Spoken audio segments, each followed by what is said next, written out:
we go now, baby. Right back into the action for another day of the week. Welcome to the Monday edition of Before You Bet. You're in live right now on the Covers YouTube and X channels. Great big show planned for you guys today. NBA Finals, all of a sudden, a little bit of juice. What a difference a game makes. Holy crap.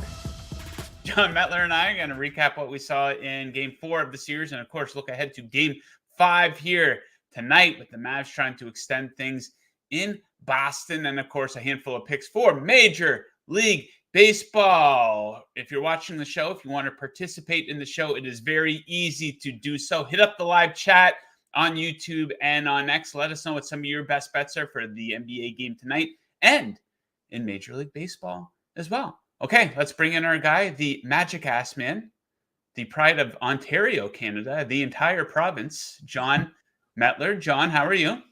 Good. I had a good Father's Day at the Meyer LPGA Classic. My dad always delivers. It was a great tournament. And like you said, we got juice in the NBA Finals now, which is exciting after the Mavericks blew them out. Were they up by 48 at one point? That was insane. I'm good. I so hope the Mavericks win tonight because then it gets really, really interesting. Yeah, a little bit of juice in the NBA playoffs, and of course the NBA Finals needs us as well. Here we were on Friday talking about let's just put this to an end. Let's put this to bed. Let's get to the draft. Let's get to the offseason. Thinking that the Celtics are going to come out and finally cross that finish line. They've been close to that finish line for multiple seasons now. And they had one of their worst performances of the entire season. No doubt about it. It was their worst performance of the playoffs. It was one of the worst performances in the history of the NBA Finals. Losing by 38 points in a closeout game? Really? Now, the Celtics, sometimes they have this reputation. Not always fair. Some people call them soft. You know, one of these teams, hey, they play great when they're up by 12. Maybe not in a tight game versus a good team. They're not necessarily at their best all the time. But I think it was Charles Barkley who said it best after the game. He said that was flat out embarrassing by the Celtics. What did they think? The Mavs were just going to lay down? The Mavs weren't looking to hit the golf course or 1, 2, 3 Cancun, as the people like to say. So, yeah, it kind of breathed a little bit of life into the narrative that the Celtics are soft. You know, Joe Mazzulla has put a lot of the questions to rest about him not necessarily being a great coach, but I think those questions came up again. I think a lot of the blame has to fall on his shoulders. He quite simply did not have them prepared. They looked tight. They looked like they were feeling the pressure of finally being able to cross that finish line. And obviously they weren't able to do it. Jon, what did you make of the Celtics performance in Game 4? I felt like in the early stage, I mean, the only part of the game that was competitive was the early stages, but I did feel like in the early stages, it did look like Jason Tatum to me kind of wanted to be the reason that they won Game 4 and obviously won the NBA Finals. The Celtics have a very free flowing offense. Everyone touches it, lots of actions, lots of movement. The ball swinging around the 3-point line. And to me, the ball kind of always looked stuck once it went to Tatum. He was kind of looking to go a lot more one-on-one and stuff. That was just like my takeaway. And then I felt like my takeaway was backed up because they showed like Joe Mazzulla wired in the one timeout saying like, we're only doing one action and then we're getting up a shot. And then we're not running multiple things. And then it didn't really change though. Even after that timeout, I think Doris Burke pointed it out too. It's just like, it was like one pass shot. I don't know. It just seemed, their offense seemed off. To me, it kind of looked like Jason. I felt like it looked like Jason Tatum was trying to catch Jaylen Brown for Finals MVP. Like he wants to be the reason why they won. I don't know if that's true or not. That's not really the role he played in the first 3 games. It just the ball. I had Horford over assists and Derek White over assists, so you're kind of watching like the flow of offense, and it constantly looks stuck once it got to Tatum. So I expect obviously a little bit different tonight because Mazzulla was harping on them like we need more actions than just one to attack this defense. Yeah, Jason Tatum, talk about a guy who's in his head. Now, I talked about this a lot last week and going into the finals, how Tatum had this quote going into Game 1, how scoring isn't everything. There's more than just scoring to basketball, which obviously is true, but I think he was kind of putting that out there to take a little bit of pressure off of himself. That's backfired big time. I think he scored fewer than 20 points in 3 of the 4 games. And now he has this other quote, if we don't win game 5, it's not the end of the world. I guess that's true, but why is he even putting that out there? I think he says this stuff to try to take the pressure off of himself. So I do think he's absolutely feeling it out there. And oh my God, John, this series was such a buzzkill. The Celtics go up 3-0, put us out of our misery. Let's get to the end of it. But if the Mavs win tonight, might be like a snowball going downhill, picking up momentum. And that pressure that I think the Celtics are feeling, it's only going to get more and more and more if the potential to blow a 3-game lead is there, right? Yeah, if I like Jason Tatum saying they don't need to win tonight, I would put a huge emphasis on winning tonight. The last thing you want to do is go back to Dallas 3-2. And that plays will be rocking because all of a sudden they think they honestly have a chance to win. And like I pointed out, I was talking to you in the pre-show, I think the last thing the Celtics want to do is go into a game 7. Luka Doncic just seems like built for that moment of like a game 7 on the road, TD Garden, where like he might come out and just absolutely step on their throat and like the Celtics won't even know what hit them. And then your mind kind of starts to race where it's like, we were up 3-0. Why are we down in the first quarter here in a game 7 at home? He did it to the Timberwolves game 5, where he just walked into Minnesota and was like, nope, the series is over. And he had like 20 points in the first quarter. He was talking shit to everyone sitting courtside and stuff like that. I think Luka Doncic is the last person you want to put into a game 7 in that environment where he feels like he can win it and the lights are very, very bright. If the Celtics don't close it out tonight, like we were taught to say at the beginning, this gets really, really interesting. Yeah, that's going to be a very, very depressing plane ride if the Celtics have to fly back down to Texas for a game 6. So we'll see what happens tonight. Checking out the live chat right now, appears to be some Celtics lovers in there. Kevin, he likes the Celtics minus 19.5. I do wonder what that is paying. And Pokey Lewis says Celtics want to win at home. Of course they want to, but I guarantee they wanted to win game 4 on the road. I see some, they want to win at home in front of their fans. At this level of the sport, teams do not fuck around in this situation. So don't think for a second that they weren't giving their full effort there in game 4 down in beautiful Dallas, Texas. And producer Dell weighing in, Mavericks win tonight, they win the championship. I think he meant to say if the Mavericks win tonight. I think the Celtics are feeling the pressure here. And if they don't get off to a good start tonight, they could be in trouble. Okay, John, let's get into the picks. We have 5 total, 2 for me, 3 for you. Let's start with me. Let's go with the good old-fashioned full game spread bet. I'm going with the underdog. Yeah, I've been flip-flopping quite a bit in this series. So what? Giving the Mavericks plus 6.5. So a lot of statistics favor the Mavericks. Some by a very wide margin. So, yeah, the Celtics absolutely blew them out of the water in game 1. But look at the last 3 games. Dallas has a higher effective field goal shooting percentage, specifically shooting the three-pointer better, a much higher free throw attempt rate. They're turning it over less. And they have owned the paint in this series. Big offensive rebound advantage. They're averaging 16.5 more points in the paint in this series compared to Boston, who's very dependent on their outside shooting. So if those shots from the outside aren't dropping, they might be in trouble here. And like I said, I think the Celtics are feeling the pressure to close things out here. I think they played very tight. You have Tatum with that weird quote, if we don't win in game 5, it's not the end of the world. He's doing too much to try to take the pressure off of himself. Just go out there and play. And Boston very well might win this one, but I do think Dallas will give them a game and cover that number, 6.5 points for the underdog.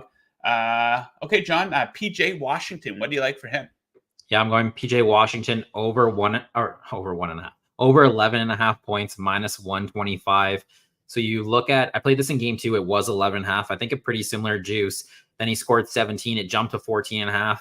Now he went under in game 3, but he scored 13. So technically that's still over this number, but he went under the adjusted number. And then last game, he only plays 13 minutes. He only scored 6 points. That might scare you. To me, that shouldn't bother you at all. He had 3 fouls in the first half, so that sent him to the bench in the first half. Then he comes back for the second half. He picked up a 4th foul, but also the game was just completely out of hand. So it's not that like his role has fallen off or like he's not going to see minutes. It's just a combination of there's foul trouble, the score. He's not going to come back. Nobody played in the fourth quarter. And then now you're seeing this total come back 11.5 just because, he's gone under back-to-back games here. At 11.5, I love the over. It's just the adjustment down. I'm going to play the over. For me, PJ Washington, he's typically a stay in the corner 3-point shooter kind of guy. That's not his role in this series at all. Even at the beginning of last game, it didn't result in buckets, but they ran a post up for him. He got in the lane. He fell and lost the ball. He's the one thing that really stands out to me too is he's hitting those above the break 3-pointers, which they've been giving up. He didn't in the first couple of games. He is now. So that's also a huge boost. If he's knocking down those shots and then you combine with what you're seeing him as a screener transition, they want to push the ball. If he's one of those players, if you're pushing the ball, it's not necessarily going to be Luka scoring in transition. It'll be Kyrie, PJ Washington. He's someone in transition who can get layups. 11.5. I love this over for PJ Washington. Okay, so I've been flip-flopping on the side in this series. I have not been flip-flopping on the totals, though, and I'm going to stick with what I've been doing. If it's not broke, don't fix it. I'm back on the under tonight, total down to 209.5, and we have seen a low-scoring pattern in this series. Average combined score of just 202.5 in the 4 games so far. We'll pick on Jason Tatum a little bit again here. So poor shooting by Tatum is leading to a lot of empty possessions. So when your top shot taker is having a poor series shooting the ball, it will impact the total, no doubt about it.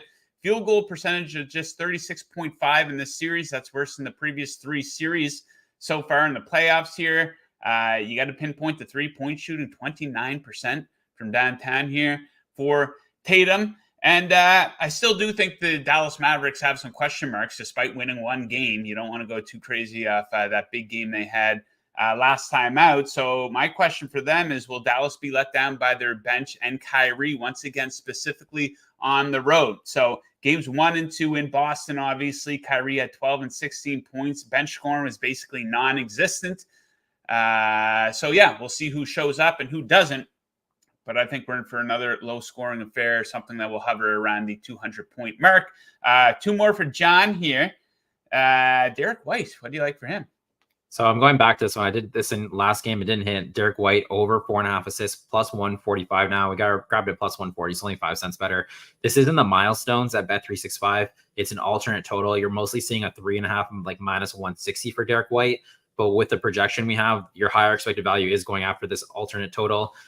For one, I don't think Kristaps Porzingis is playing, and I made this graphic, I don't know, maybe a half hour ago or so. But before we came on air here, Shams was talking about Porzingis is only really going to play in a situation which might be to come in to guard an a inbounds pass or a one play for a block. So this guy's they're not anticipating him playing any minutes at all, even if he does just randomly come into the game. What that does is it moves White out of the dunker spot and more onto the perimeter where he is on the ball more. There should be more opportunity for potential assists.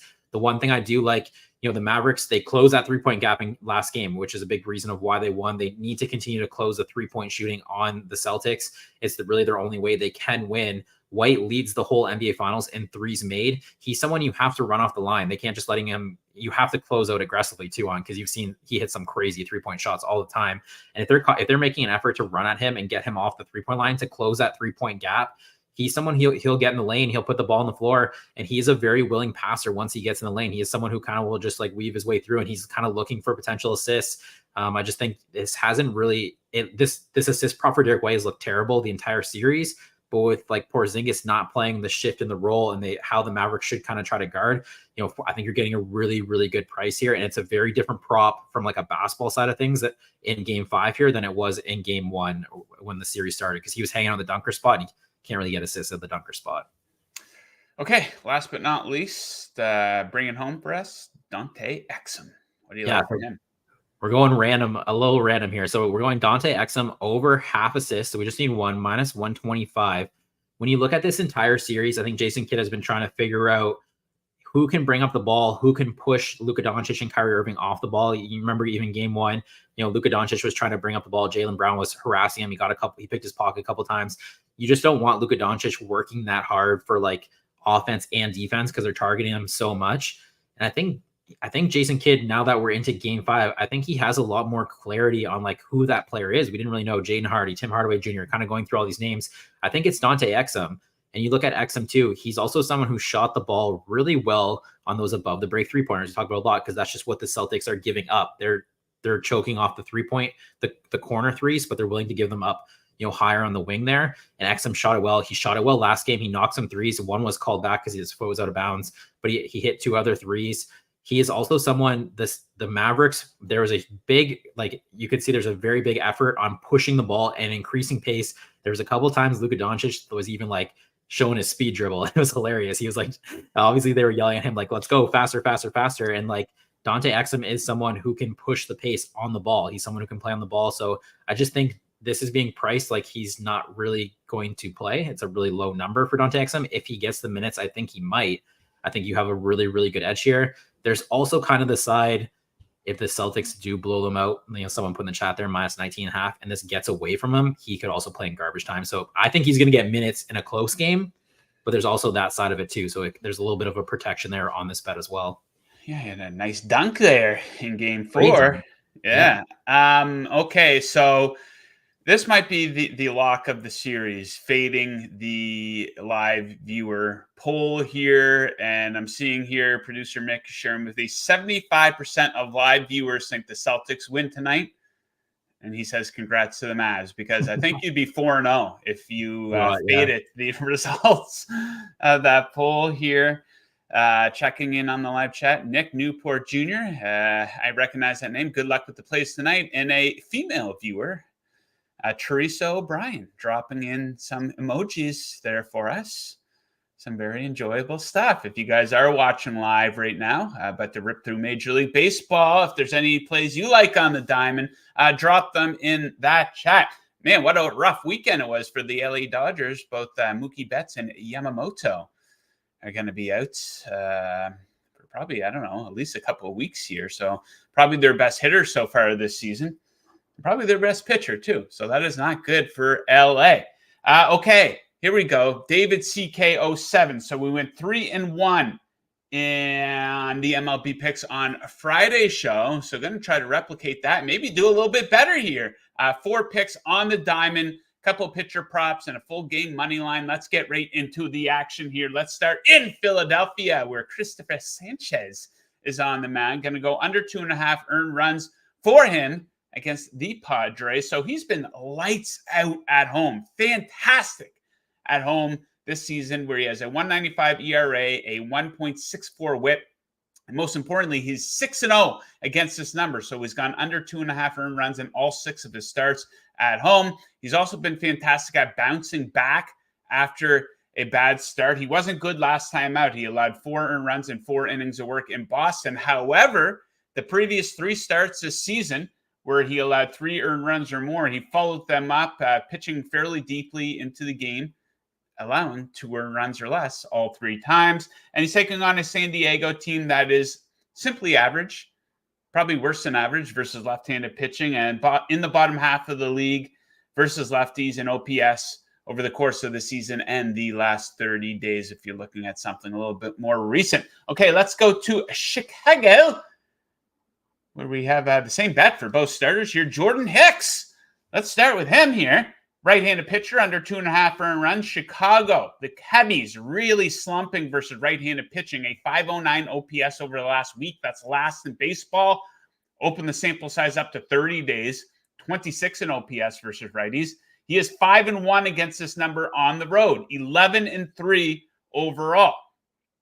And here's a little sneaky thing about Jordan Hicks. This guy typically has not a very short leash, but a pretty short one. He typically doesn't go beyond 5 innings, which is obviously ideal for an earned run prop. So he could get yanked at the first sign of trouble beyond the 3rd inning. It's not rare to see him come out of the game before the 75 pitch mark. He hasn't pitched beyond 5 innings in 8 straight starts. So he's probably not going to be out there for very long. So let's hope he gets off to a strong start and can hold the Cubs to under 2.5 earned runs. Let's go to the other dugout and take Javier Assad, under 2.5 earned runs, minus 105. So he's 6-0 against this number at home, where he has a 1.67 ERA. He's been lights out at Wrigley. The Giants are a below average team versus right-handed pitching, 23rd in OPS over the last 2 weeks. And early game offense has been an issue for San Francisco, 24th in runs scored in innings 1 through 5. This is also a guy who typically doesn't go very long into the game, so this should give him an opportunity to get off to a pretty good start and allow fewer than 2.5 earned runs. And let's wrap things up with a good old-fashioned full game money line bet with the Milwaukee Brewers in LA versus the disgrace that is the LA Angels, the team that had both Mike Trout and Shohei Ohtani and has jack shit to show for it. We'll fade them. Take the Brewers here. Jose Soriano on the mound for the Angels. He's getting smacked at home. A 5.54 ERA in 6 starts. The Angels are 1-5 in these games. Youngster Carlos Rodriguez on the mound here for Milwaukee. Better days ahead for him. So he had a season debut against the Blue Jays. Wasn't great on the surface, but probably had some bad luck considering he allowed a batting average in balls in play of 500, despite doing a decent job of limiting hard contact. I do like his chances versus the Angels, who are 25th in both OPS versus right-handed pitching and OPS at home over the last month of the season. And probably the best reason for this bet is just a massive gap between these bullpens. Over the last 2 weeks, bullpen ERA 4th versus 30th in favor of the Milwaukee Brewers. So there we have it. A 4-pack of picks on the diamond here tonight. Since 2005, from Kevin here in the chat, since 2005, teams that lost in the NBA Finals by 30 or more points went 4-0 straight up and 4-0 ATS in the next game. Only 4 games sample size, but still. Yeah. Some people, I hate small sample size guy. Like sometimes, John, I'll put out like a stat or something on Twitter and some betting, I hate to say betting nerd, but it is a betting snob. And you criticize super small sample size here. And like I say, a sample size has to start somewhere. What do you want to do? Go back to the guy's rookie season to figure out, like, well, I don't know. When he was pitching in high school, he didn't do very good when pitching on the road during day games. It's absolutely ridiculous, some of these guys. But there you have it. So, yeah, a pretty nice trend there that does favor the Boston Celtics here tonight. So you had a good Father's Day weekend, John. You were at did you attend all 4 rounds of the LPGA tourney? All 4 rounds, you know it. Yeah. We baking in the sun, drinking some beer. Yeah, you know what? I gotta give him a shout out because I feel like we're in an era where sporting events, there's like obviously huge price gouging and like we've kind of not lost the plot a bit here, but like taking care of fans. So on Sunday, it was 90 degrees on the golf course. I went up to buy some waters and they're like, oh yeah, whoever's running the tournament just said give away water for free today because it's too hot. Oh, look at that. Class act. It's like I go to this tournament every year. It's like they treat their fans amazing. It's the best. I have a great time. We unfortunately didn't win our bets, but we've had great success winning our bets the last like 5 years. We walked away with no green check marks this time, but we had a couple good sweats and it was fun to like follow around. I do think, I'll throw it out here for the golf people, if you're going to a live golf event, and we should have done it, we didn't do it, I think the best sweat is betting like that 18-hole matchup or like the 18-hole 3-ball and just following that group and having like one bet in that group and just following. It's really hard to follow, like, you have a top 10, they're all over the course and stuff, but if you just followed one group, I think that's a tremendous sweat as like a bettor. So me and my dad were talking about that. We'll probably bet a couple more of those next year. There we go. I had a nice Father's Day weekend myself. I attended a screening of the movie Garfield on Saturday afternoon. It was okay. What about no Inside Out 2 for your kids? No, well, my youngest boy's 4, and we felt that Garfield would be more appropriate. Yeah, I don't know. It was okay. It was too long. How's Garfield's an hour and 40 minutes long? Come on now. Who's your audience here, Garfield makers?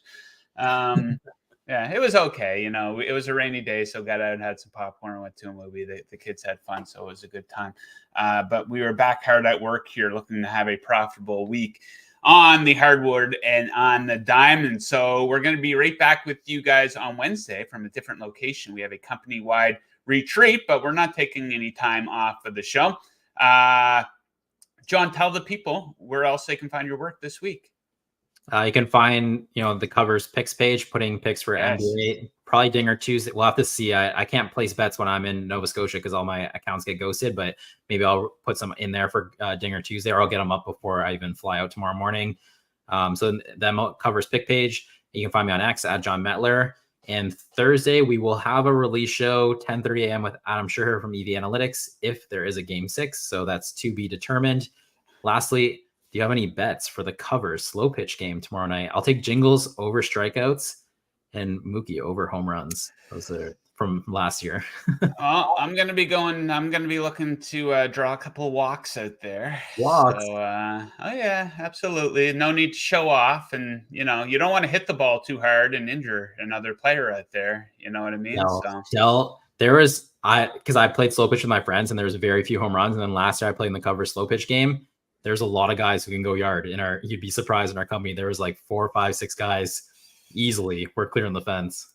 Okay, yeah, we shall see the dimensions of the field. Looking forward to that. I got to pack the ball glove for the trip now. Okay, we will leave it at that, though, guys. Looking forward to Game 5 here tonight. Thank you guys very much for tuning in. Best of luck with all of your bets, and we will catch you again on Wednesday.